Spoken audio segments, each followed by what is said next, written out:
बीते कई दिनों से लोकसभा चुनाव के चलते राजनीतिक पार्टियां अपने ज्यादा से ज्यादा प्रचार में लगी हुई हैं।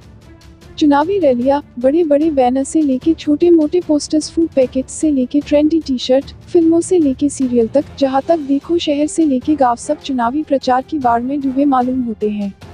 यहां तक तो जनता ने झेल लिया ऐसी चिलमिलाती गर्मी में विभिन्न रोड शो और रैलियों में जाकर तालियां बजाई, राजनीतिक दलों का प्रोत्साहन भी किया। पर हद तो तब हो गई जब ये राष्ट्रवादी राजनीतिक दल अपने राजनीतिक हितों के लिए सेना, जो कि सिर्फ और सिर्फ देश को समर्पित होती है, उस पे भी कॉपीराइट करने पे उतर आए। ये सुनिए कुछ हैरान कर देने वाले विवादित बयान। उत्तर प्रदेश के सीएम योगी आदित्यनाथ ने विपक्ष पे निशाना साधने के चक्कर में खुद को ही घायल कर लिया। उनकी माने तो हमारी भारतीय सेना मोदी जी की सेना है। वो सेना को अपनी भी नहीं मानते, ना ही बीजेपी की। उनकी राजनीति में सेना सिर्फ मोदी की सेना है, बाकी किसी का कोई अधिकार सेना पे नहीं है। या यूं कहीं कि बाकी किसी को अधिकार नहीं सेना के नाम पे वोट मांगने का।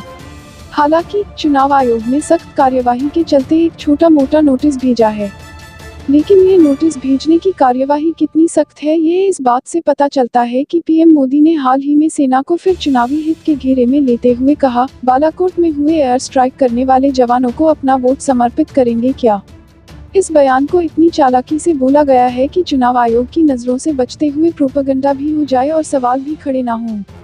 लेकिन ऐसे बयानों पे अगर हमारा चुनाव आयोग कुछ नहीं कर पाया तो सेना ने इस प्रोपेगेंडा से खुद की रक्षा करने का जिम्मा खुद ही उठा लिया।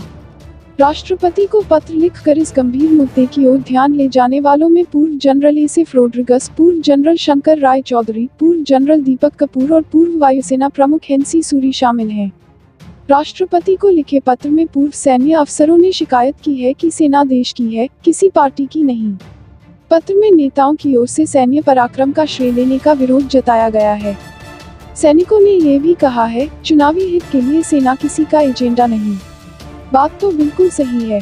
किसी भी राजनीतिक दल, पार्टी या नेता को कोई हक नहीं बनता कि वह सेना के शौर्य का श्रेय लेते हुए राजनीति में उनका इस्तेमाल करें या वोट की अपील करें। क्यों दोस्तों, आपकी इस पर क्या राय है, आप भी कमेंट कर जरूर शेयर करें।